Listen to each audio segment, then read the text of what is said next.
부부가 사랑만으로 살 수 있을까요? 부부가 아무리 싸워도 남 앞에서는 친한 척해라. 그러니까 저 집은 참 인꼬 부부야 하는 사람들이 실제로 인꼬 부부 아닌 경우가 많아요. 그러니까 사랑만으로 사는 게 아니에요. 그냥 그렇게 사는 거지. 입으로 말하지 않아도 느끼는 거지. 한 가지만 딱 지키면 되는 거예요. 부부관계. 결혼을 하고 나면 둘이 가정을 이루는 거죠. 그때부터는 누구의 엄마로서 불리는 거예요. 누구 엄마, 이게 우리나라의 호칭이에요. 그러면 그 아이가 유치원에 가고 초등학교 가고 중고등학교 가고 대학 갈 때까지 누구의 엄마가 되다가 얘가 대학에 가서 자기 세계가 생기고 사회에 나와서 취직을 해서 가정을 이루어도 아직도 누구 엄마라고 생각하다 보니까 아내는 없는 거예요. 남편은 뭐냐? 가정 생활에 필요한 돈을 벌어오는 도구로 전락하는 거예요. 근데 생각해 보세요. 마지막에 남는 건 부부만 남는 거지 않습니까? 그래서 둘로 시작해서 셋, 넷 됐다가 다시 둘로 돌아오는 거예요. 그러니까 셋, 넷으로 사는 기간은 굉장히 짧아요. 둘로 사는 기간이 훨씬 길어요. 특별한 경우 아니면. 그런데 머릿속에 아직도 누구 아내는 없고 자기 자신은 없고 누구 엄마로 살기 때문에 부부 관계가 소원해질 수밖에 없지 않겠느냐. 그래서 어느 시점이 가면 누구 엄마라는 타이틀은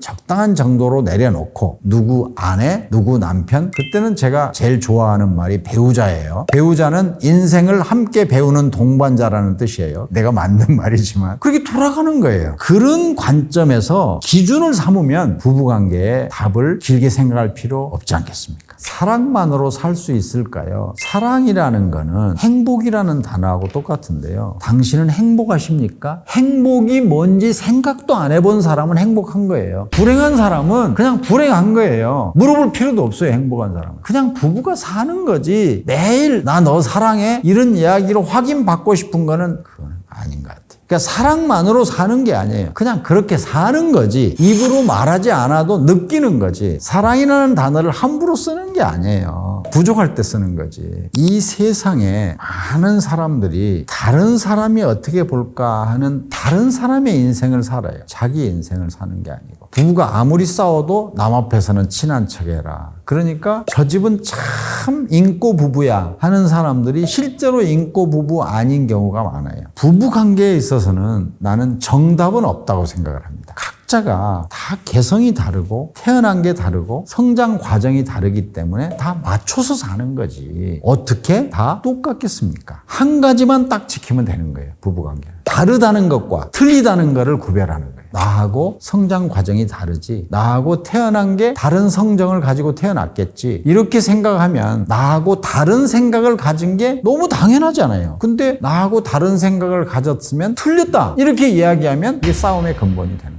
요즘에 우리 사회의 대부분의 갈등은 나와 다른 거를 틀리다고 하는 데서 생기는 갈등이지 않습니까? 친구 간에도 요새 정치 이야기 하다가는 아마 야 우리 다시 만나지 말자 이런 경우도 생길 수 있잖아요. 그거는 왜 나오느냐? 다름을 인정하지 않기 때문에 그래요. 다름을 인정하면 틀린 것과는 구별이 되는 거예요. 그 다음에 중요한 거. 화도 나고 부부싸움도 하고 다 그러고 살아요. 부부싸움 안 하는 집은 그건 무관심이에요. 그건 싸움보다 더 안 좋은 거예요. 그러나 더 중요한 거는 상처라고 하는 거에 대해서 개념을 가질 필요가 있어요. 상처 중에 두 가지 상처가 서로 달라요. 칼로 베인 상처는 시간이 흐르면 회복이 돼요. 말로 베인 상처는 죽을 때까지 회복이 안 돼요. 그래서 굉장히 중요한 거다. 싸움을 할 때도 내가 이 말을 뱉어냈을 때 오래갈 상처라고 생각되면 뭐다 이렇게 내가 얘기하는 건 오만한 얘기예요. 다 달라요. 다 사정이 다르기 때문에. 싸우는 원인도 다 다르기 때문에. 근데 이 대목에서 내가 고백해야 될 게 있는데 당신은 지금 생각을 젊어서부터 했느냐? 못했죠. 젊어부터 못했죠. 지금 이제 이 나이 되고 보니까 반성이 된다 그런 이야기입니다. 이거는 배우자만의 관계가 아니고요. 인간관계에서 굉장히 중요한 건데요. 부부싸움의 많은 원인이 뭐냐? 나는 사무실에서 하루 종일 상사 눈치 보고 동료들하고 경쟁하고 부하 비위 맞추면서 일하고 집에 오는데 당신 집에서 한 게 뭐야? 이렇게 하기 때문에 싸우는 거예요. 집에서 하는 일을 내가 이 대목에서 소개를 해드릴까요? 집에서 하는 일을 살림이라 그래요. 살림은 살리다의 명사형이에요. 살림의 반대는 죽임이에요. 남편은 돈을 벌어오기는 하지만 집안을 죽이고 살리는 일은 주부가 하는 거예요. 주부가 하는 일을 살림이라 그래요. 살림이 뭐 대단한 거냐 생각할지 몰라요. 3일 동안만 여행 갔다 오면은 아무도 살지 않은 빈 집인데 먼지가 쌓여서 다시 청소를 해야 되는 거예요. 집안은 매일 청소해야 본전으로 있는 거예요. 그걸 살림이라 그래요. 그것만 살림이냐? 돈을 벌어오는 사람은 남편일지 몰라도 돈을 불리는 사람은 아내가 하는 거예요. 이렇게 서로 역할이 다르다 하는 것을 인정하는 거. 이게 관계에서의 기본이 아닐까 생각합니다. 우리가 학교 다닐 때 배운 영어 속담에 out of sight, out of mind. 안 보면 마음에서 멀어진다. 그런 거 시험에서 다 배웠어요. 맞기도 하고 틀리기도 한 거예요. 맞다는 건 이런 뜻이에요. 부부가 아니고 다른 사람과의 친구 간의 관계에서 오래 안 보다 보면 뇌리에서 사라지잖아요. 근데 가족의 경우에는 오래 보느냐 안 보느냐가 중요한 게 아니고, 그것도 물론 안 중요하다고 말은 못하지만 가족의 경우에는 핏줄은 떨어져 있으면 더 그립잖아요. 그 경우에는 적어도 한 번쯤 서로가 서로에게 내가 너에게 잊지 않고 관심을 갖고 걱정을 하고 있다는 걸 서로 알려줄 필요는 있겠다. 기러기 가족이 예전에 이제 한참 조기 유학 붐이 일었을 때 기러기 가족 가운데 깨진 부부가 많다 하는 거를 사람들이 예를 들면서 부부도 안 보면 멀어진다 그랬는데, 안 봤기 때문에 멀어지는 게 아니라 자기는 여기서 돈 벌어서 붙여주고 엄마와 아이들은 외국에서 조기 유학을 할 때 자기가 돈 버는 기계로 전락할 게 아니라 내가 아이의 대화도 하면서, 몰다고 대화 못하는 거 아니잖아요. 대화라는 거는 아이의 고충을 들어준다는 뜻이에요. 내가 너 공부해야 된다. 나 너 지금 공부 열심히 하라고 이렇게 힘들게 돈 벌어서 보내는데 너 공부는 안 하고. 아이들이, 내가 워싱턴에서 기러기 가족의 진로 상담을 많이 한 사람이에요. 아이들이 제일 싫어하는 게 아버지 오는 거예요.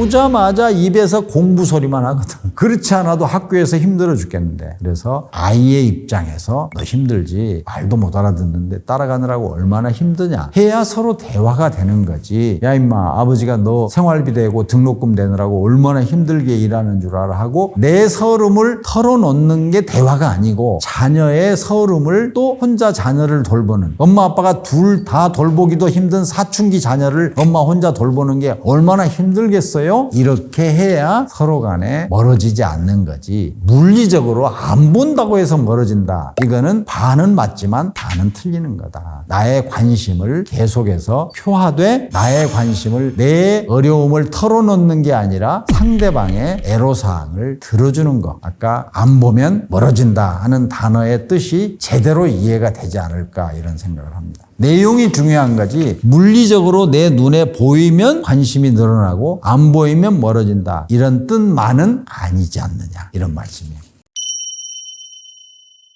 자녀와의 관계에서 우리가 참고할 수 있는 가장 멋진 사자성어가 있습니다. 역지사지라는 겁니다. 서로 입장 바꿔 생각하기입니다.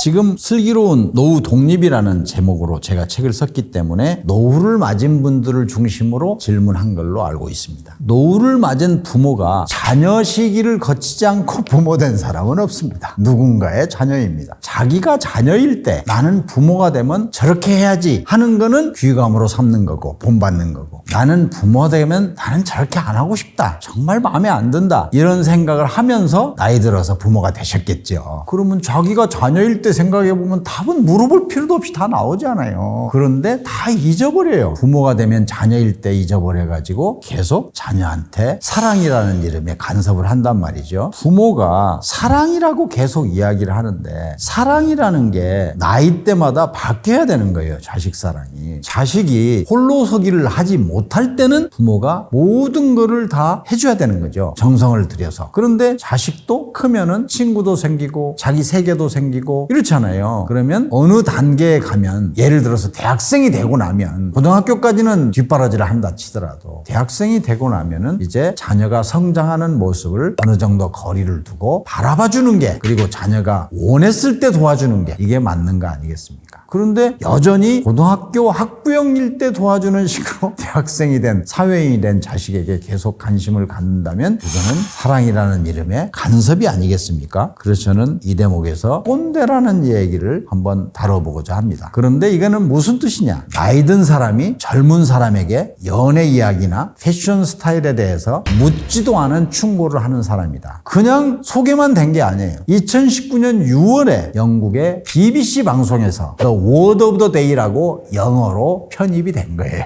이렇게 유명해진 단어가 됐습니다. 꼰대가. 무슨 얘기냐? 나이 든 사람이 자기가 생각하고 있는 기준으로 구멍 뚫린 청바지 입은 사람에게 너 이걸 옷이라고 입었니? 이렇게 물어본다거나, 또는 40 가까이 됐는데 결혼 안 한 조카에게 너 아직도 결혼 안 했냐고 묻지도 않은 충고를 하는 사람을 꼰대라고 한다. 근데 여기서 재밌는 답이 있어요. 답이. unsolicited advice예요. 청하지 않은 어드바이스를 하는 사람을 꼰대라고 해요. 그런데 unsolicited가 아니고 solicited advice, 청하는 청고를 할 때, 충고를 청할 때 하는 사람을 우리는 멘토라고 그럽니다. 꼰대와 멘토의 차이는 너무 간단하다. 젊은 사람이 청할 때까지 기다렸다가 충고를 해주는 사람은 멘토고, 가르쳐주고 싶은 충정에서 못 기다리고 너무 급하게 계속해서 청하지 않은 충고를 하는 사람을 꼰대라고 한다. 이 원칙만 가지고 살면 부모와 자녀 간에도 충분히 지켜야 할 도리를 지킬 수 있는 기준이 되지 않겠습니까? 1960년에 불과 평균 수명이 52세였어요. 그런데 지금 작년에 84세.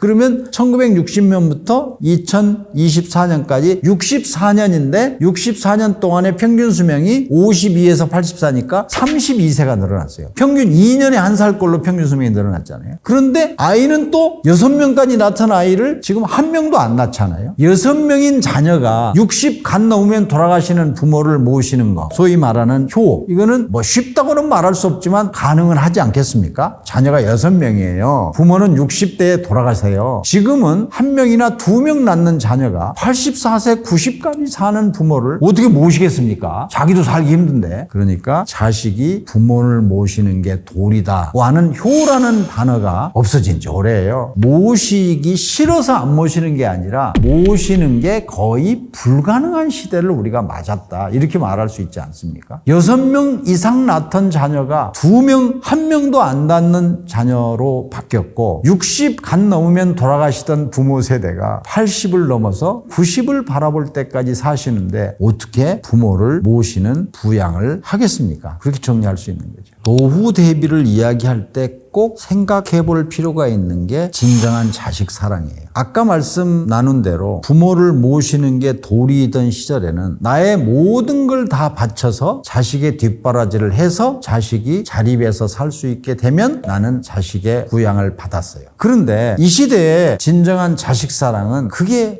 아니지 않을까? 늙어서 자기도 살기 힘든 자식에게 손 안 벌리는 게 진정한 자식 사랑이 아닐까? 그게 서로가 서로에 대한 예의 아닐까? 그렇게 생각을 한다면 답이 나오는 거죠. 진정한 자식 사랑은 자식을 뒷바라지하느라고 모든 걸 바치는 올인이 아니고, 자식 뒷바라지는 반만 하고 하프인을 하고 나의 노후 준비를 나머지 하프인을 해야 그게 노후에 자식에게 손 안 벌릴 수 있는 진정한 자식 사랑이 아닐까. 그렇게 생각하면 효란 뭐냐? 부모에게 기대지 않고 스스로 독립해서 자기 가정을 이루고 살아가는 게 효지, 돈 많이 벌어서 부모에게 생활비 보태드리는 효를 기대하기는 거의 불가능에 가까운 거 아닐까. 이렇게 정리하면 부모든 자식이든 60이 넘어서도 자기 스스로 행복을 느끼면서 가정생활을 해나가는 게 진정한 행복이 아닐까. 아까 다시 돌아가면 세대 간의 차이가 우리나라는 특히 심하기 때문에 한 집에서 부모 세대와 자식 세대가 산다는 거는 결코 쉬운 일이 아니지 않습니까? 아마 60대 시청자분들께서는 느끼시겠지만 자녀가 설령 결혼을 하지